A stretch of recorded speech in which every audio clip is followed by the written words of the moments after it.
Matt Weaver, The Sporting News. Hindsight is always 2020, but given the Xfinity Series races we had here that were super successful a decade and a half ago, was there kind of a missed opportunity given that Mexico City wanted a Cup Series date, Montreal wanted a Cup Series date, and back then we could have given them that show with you and Carl and Tony and Dale, and maybe that could have been a chance to capitalize on kind of the zenith of the sport.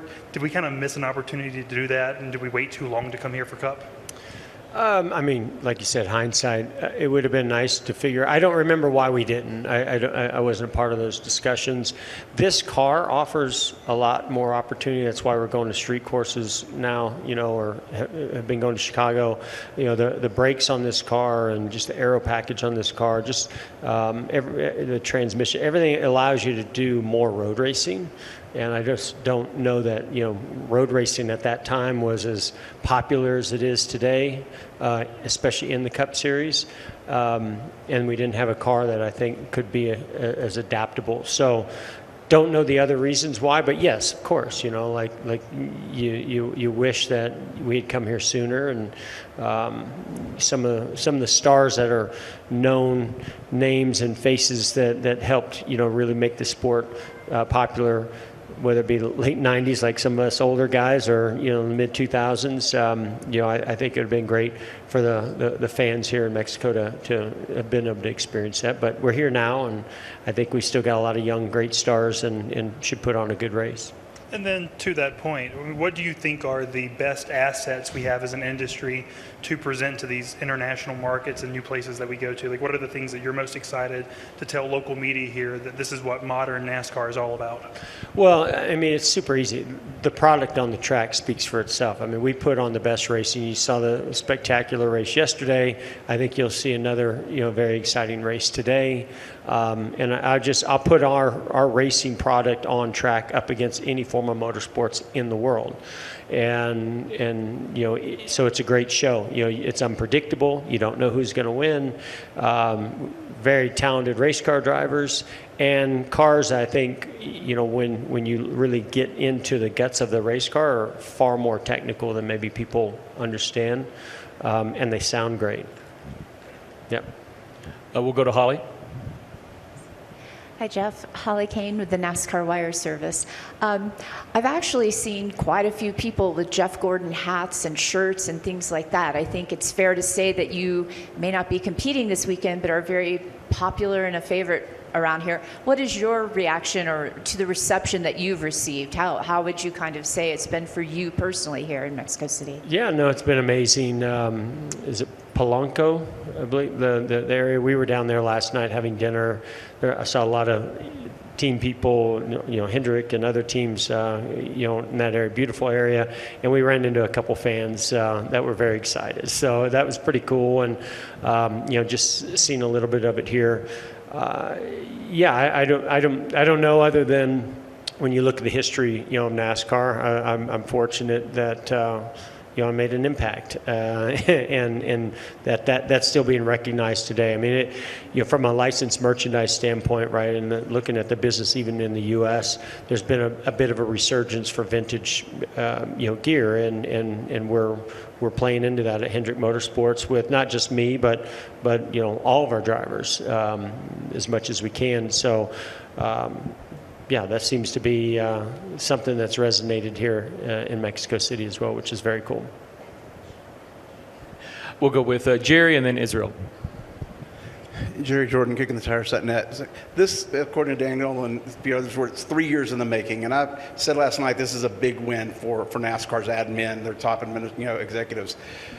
To get 3 years, to get to where we're at now, where do we go next? Where do we show off what NASCAR has for the rest of the world? We've done this. We've done Bowman. We've done LA Coliseum. We've proven Chicago. I mean, we're on a roll, and it's a good roll for NASCAR. It is. It takes 3 years because it's very, very challenging to figure out how to market it and get the interest and guarantee some success. And so then you look at all the things that goes into that. first and foremost, listen, I want to go everywhere in the world, right? That I think that NASCAR could make an impact, whether it be England, Germany, South America, Australia, you name it. We can go through the list. Obviously, the next thing on everybody's mind seems to be stay somewhat close to the U.S., which means Canada. And I think that makes sense. But we have to figure out the schedule before we do too much of this. Right now, a 38 race schedule that this year, what we've had 1 weekend off for the entire year. We can't do this.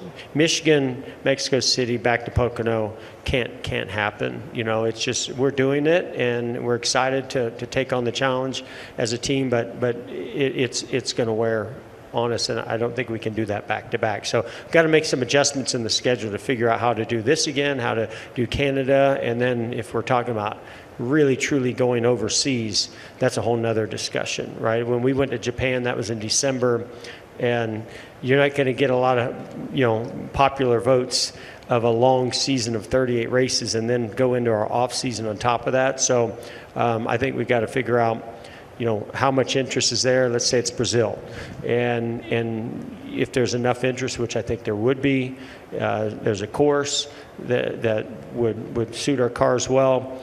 Then it's how do we fit this in what's already a very difficult schedule.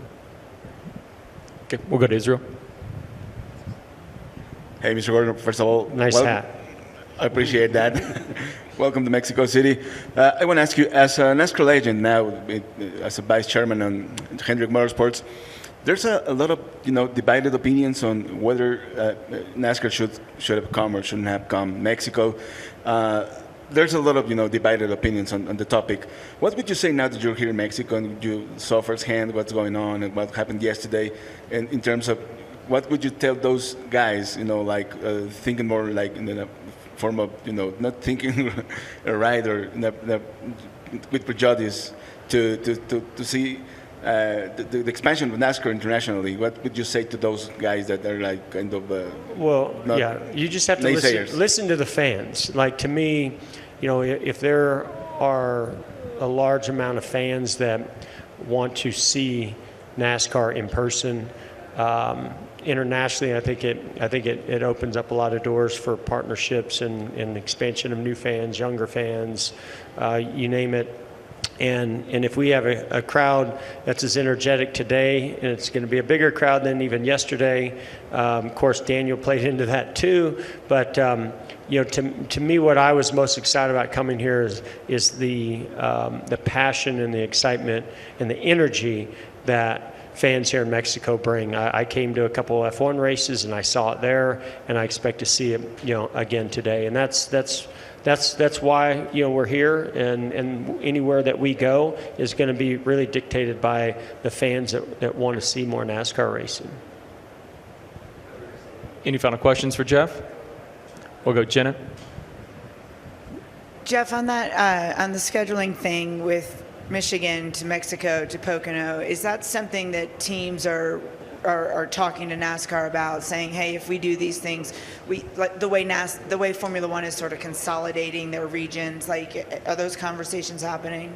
They are, and the one unique thing about us is the kind of equipment that we have in our trucks, how we work out of our trucks, our pit boxes, some of the things that logistically have to be brought, not even by us, by third parties, and not only have to be here, but they have to get to Pocono. And so I think, those are, and we knew that coming in, those are going to be challenging, and they have been, but we're here, and I feel confident we'll be in Pocono and put on that race.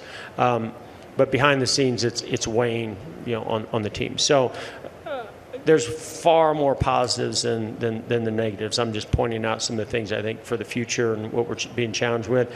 And I think that we want to be here. We want to be here for a long time, and it'll be dictated on the fan experience and fan enthusiasm and support, as well as how we can figure out logistically how to pull it off. Steven Stump of FrontStretch.com here. Come back for more great racing videos, and if you like us, don't forget to hit that subscribe button.